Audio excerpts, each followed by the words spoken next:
Alright, my fellow peeps. Looks like we have another double Rant House installment.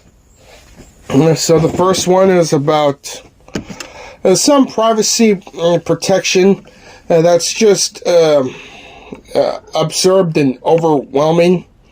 And the second one is it could be an unreasonable and for real, but in the Plotagon world, Vion world, and the Gacha Club world, yeah, very reasonable, and that it shouldn't happen.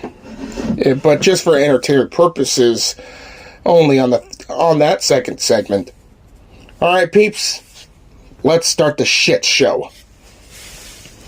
The Children's Online Privacy Protection Act of 1998, or COPPA for short, is a United States federal law located at 15 U.S.C., enacted October 21st, 1998. 10 days before Halloween. Well, holy shit. The act, effective back in April 21st, 2000, applies to the online collection of personal information by persons or entities under U.S. jurisdiction about children under 13 years of age, including children outside of the U.S. if the website or service is U.S.-based. It details what a website operator must include in a privacy policy, when and how to seek verifiable consent from a parent or guardian, and what responsibilities an operator has to protect children's privacy and safety online, including restrictions on the marketing of those under 13. Okay. Anyways, so let's rant about this. Okay, in the 1990s, electronic commerce was on its rise of popularity, but various concerns were expressed about the data collection practices and the impact of internet commerce on user privacy, especially for children under fucking 13, because very few websites had their own privacy policies. The Center for Media Education petitioned the Federal Trade Commission, or FT for short, to investigate the data collection and use practices of the KidsCom website, and take legal action since the data practices violated Section 5 of FTC Act concerning unfair and deceptive practices. What the shit? With the passing of the Driver's Privacy Protection Act in 1997, new precedents had been set. Shit. Yeah, it had been set in regards to the ability for Congress to regulate information held by state agencies. After the FTC completed its investigation, it issued the KidsCom letter to report stated that the data collection and use practices were indeed subject to legal action. But this resulted in the need to inform parents about the risks of children's online privacy, as well as to parental constant necessity. This ultimately resulted in the drafting of COPPA. Well, that's fucked up to know. So here's the violations. Okay, according to the FTC, courts may find violators of COPPA up to $43,280 in civil penalties for each violation. The FTC has brought a number of actions against website operators for failing to comply with COPPA requirements, including actions against Google, TikTok, Girls Life, American Popcorn Company, Lisa Frank, Misfield's Cookies, and the Hershey Company.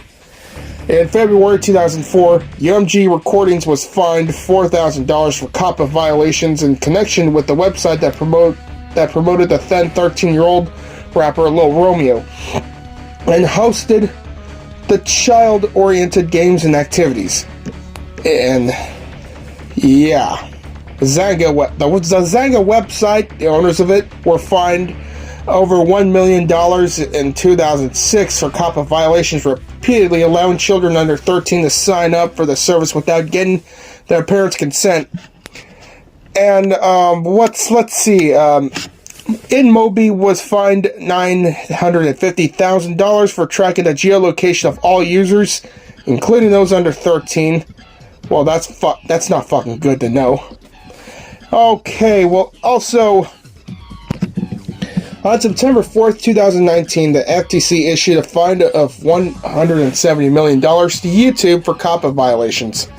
including tracking the viewing history of minors in order to facilitate targeted advertising.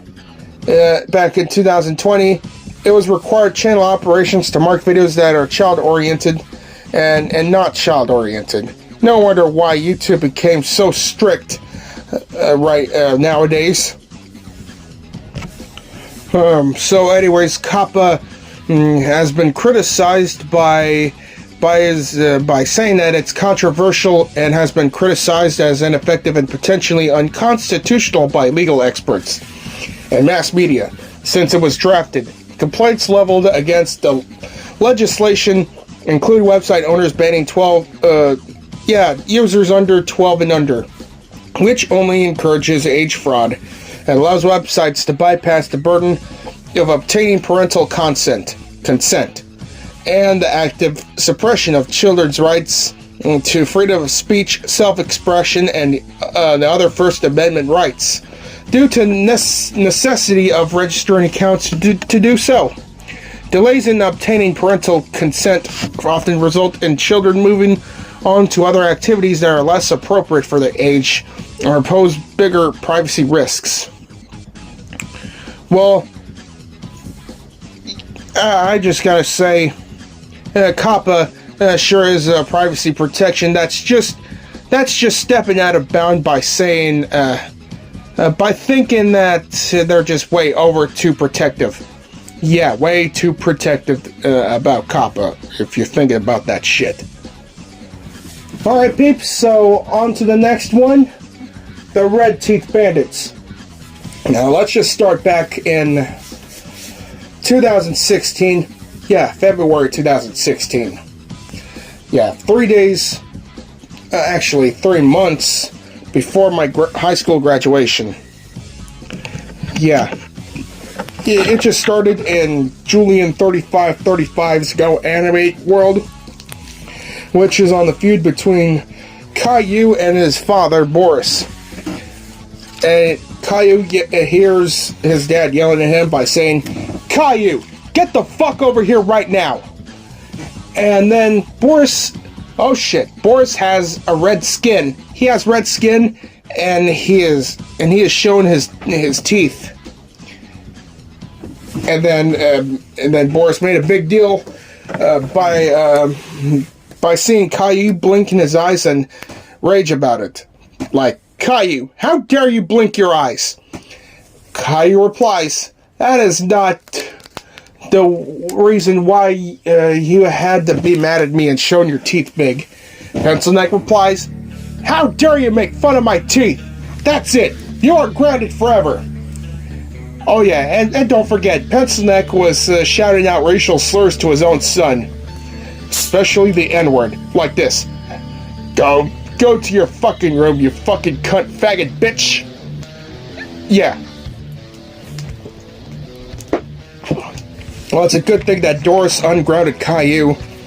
So, they, especially Rosie, confronting Pencil Neck, and Pencil Neck said, "Caillou, get back in your room, you."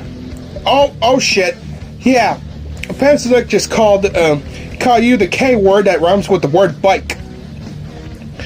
Oh, and yeah, so this legacy of the Red Teeth conspiracy begins by raging and setting the grounded threat to Caillou.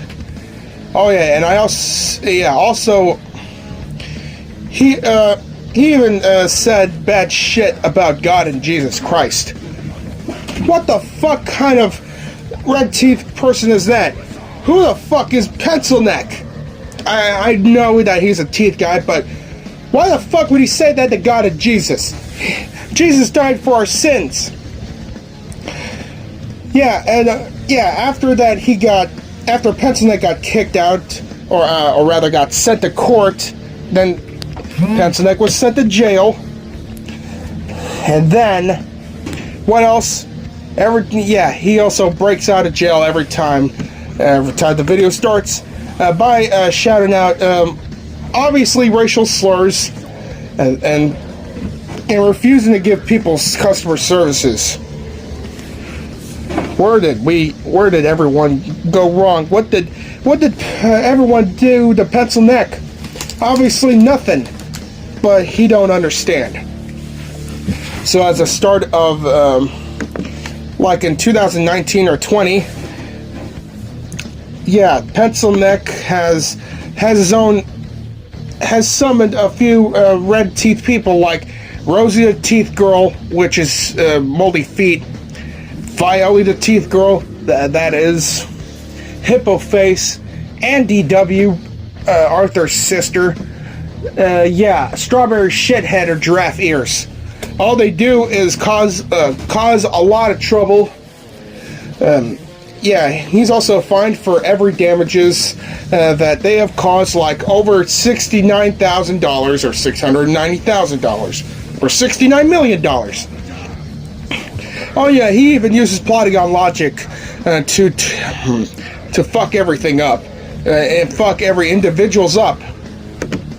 This is such a mess, peeps. This is a big fat fucking mess. Yeah, especially in the Polygon world. But I don't know what.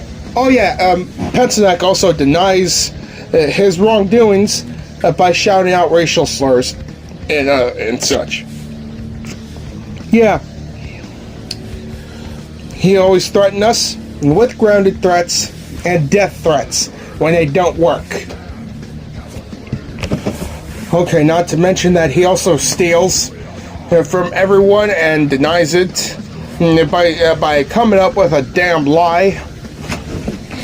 And also, what did he do? What did Pencil Neck do? Oh yeah, after all that shit just happened, Pencil Neck is facing everything that he's losing his freedom, like getting lynched, getting burnt, earning punishment days, especially with cruel and unusual punishment things, but well deserved for those Red Teeth psychopaths like Pencil Neck, Moldy Feet, Giraffe Ears, and yeah, Hippo Face.